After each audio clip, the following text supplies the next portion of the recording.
sa Bae sa Laguna at ipapakita ko sa inyo, sir, yung mga serve natin ng menu. Pero bukod doon, sir, kung gusto niyo muna mag-swimming, meron tayong resort doon sa unahan. Pero meron, private resorts po ito. Tapos bago kayo mag-swimming, tutur ko muna kayo dito sa restaurant po ng Lula's Cafe. Dito lang to sa Bae. At syempre, sir, ipapakita ko sa inyo yung mga in-offer namin. So may hawak po tayong... Sir, po muna kayo, ipapaliwanag ko muna sa inyo kung anong mga menu rito. Ikaw ba manager dito? Sir, ang trabaho ko dito ay receptionist po. Ako po yung unang nag-entertain sa mga customer. Okay. Ako yung nagpapaliwanag sa mga menu. So may mga menu tayo dito, sir, na pwede nyo pagpilian. Ayan. Mayroon tayong chip salad. Mayroon tayong mga Chicken. May gusto ko chicken eh. May chicken ka ba? chicken. Mayroon din chicken dito. Mayroon din Dito? pero sir, ang bestseller natin dito, sir, lahat naman to masarap. Okay. So, depende na lang yan, sir, sa taste mo. Pero ang dami nating menu. Mayroon tayo dito mga binukadkad na tilapia. Uy, gusto ko, binukadkad. Favorite mo po. Nakatikim ka na ba ng binukadkad na tilapia, sir? Yes.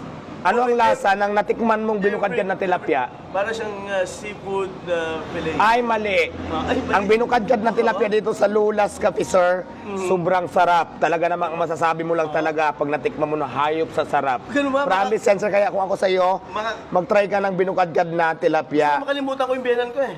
Hindi lang biyanan makalimutan mo. Pati yung mga kaaway mo, makakalimutan mo na talaga sa sobrang sarap. So, ayan. Ayan, sir. Tapos meron tayong mga dessert yan. May halo-halo. Meron din tayo, kaya nga po, Lula's Cafe. Kasi meron din tayong mga cafe dito na pwede niyong pagpilian. Merong hot coffee.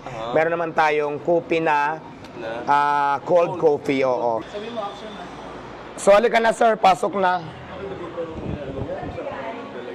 Dito po yung counter natin. Dito po, sir. Sir, ako na nga po yung mag-assist sa inyo. Dito po yung order natin at pwede nyo itanong dito sa kanila para makasigurado kayo na totoo yung sinasabi ko. Itanong mo sa kanila ngayon kung ano ang best seller sa mga tinda nila, sa mga menu nila. Ang ganda ng ambience ng ilog pala. Ma'am, ano po ba yung best seller ninyo? Thumbs up. Baby back din ba ang bestseller ninyo? Wow. Kasi, bigyan mo kami ng dalawang order niyan. At saka ng drinks namin na wine. Cabernet red wine, please. Ano mga bestsellers ninyo na order ng mga customers? Garlic roast po, crispy sisig, crispy pata, burado po. Bulado. Matamis bulado po. Sige. At lahat ng yan, parang gusto kong tikman.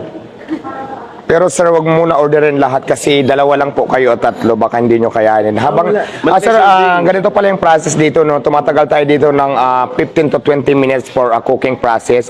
Pero pwede naman kayong mag-order muna ng kape, tapos meron tayong tinapay dito kung medyo gutom na kayo. So, ayan. Meron tayong cake kung sakaling meron kayong niregaluhan ng birthday. So, ayan, pwede na pagpilian. So, meron tayong chocolate chip.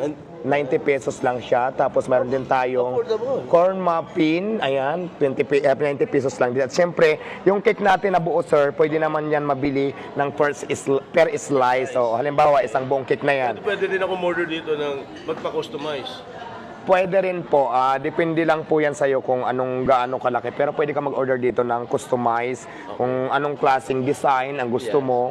Depende yan sa tema ng regaluhan mo kung ano yung tema yon. So ayan, sir, habang naghihintay tayo, para sulit yung pagpunta mo dito, ipapakilala ko sa iyo ngayon yung may-ari mismo nitong Lula's Cafe na si Artid at saka si Ma'am Sienna. So halika. Tubong mga ano sila, bait. Yes, taga-tubong Bai talaga sila dito at kilalang kilala dito sila sa Bai. Halika, ipapakilala kita kay sir yung may-ari mismo dito. So ayan, sir, ito po yung may-ari ng Lula's Cafe, si Sir Tid at saka si Ma'am Sienna. So, ayan. Ang